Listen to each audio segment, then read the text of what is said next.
Well, let me tell you a little story here, okay? The Mayo Clinic did a study, it's quite a few years ago now, but they have a dental department. A lot of people don't think of Mayo Clinic for dental type stuff, but they have a dental department.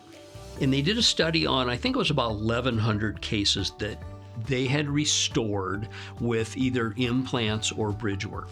And they found that bridge work had to be replaced on average every 14 years. So let's just make up a figure, okay? Let's say that you spent $4,000 on that bridge, and 14 years later you have to replace the bridge. Well, it's not going to be, $4,000. It's going to be adjusted for inflation and whatnot, more.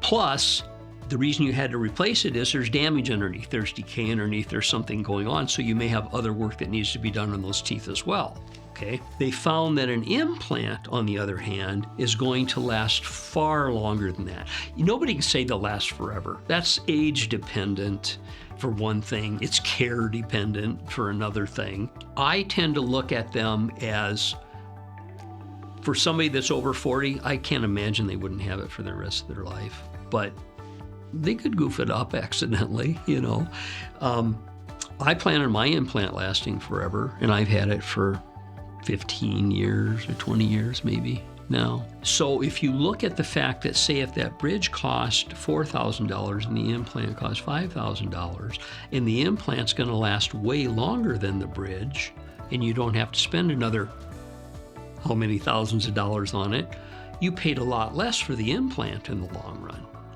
Plus, with a bridge, when you have a space here and you have two teeth, you have to trim those teeth down for that bridge to fit over. So you're doing work on two adjacent teeth in order to replace the missing one. Well, the problem with that is it can also cause some issues with those teeth that you just trimmed down. So if you have virgin teeth right there, you don't really want to put a bridge in, you want to put an implant in because you don't touch either one of these two teeth. If these two teeth have crowns, take the crowns off, put a bridge in. Or if there's some reason why they need to have crowns anyway, then obviously a bridge would be the answer. So there's different ways to look at it, but economics is certainly something that's important.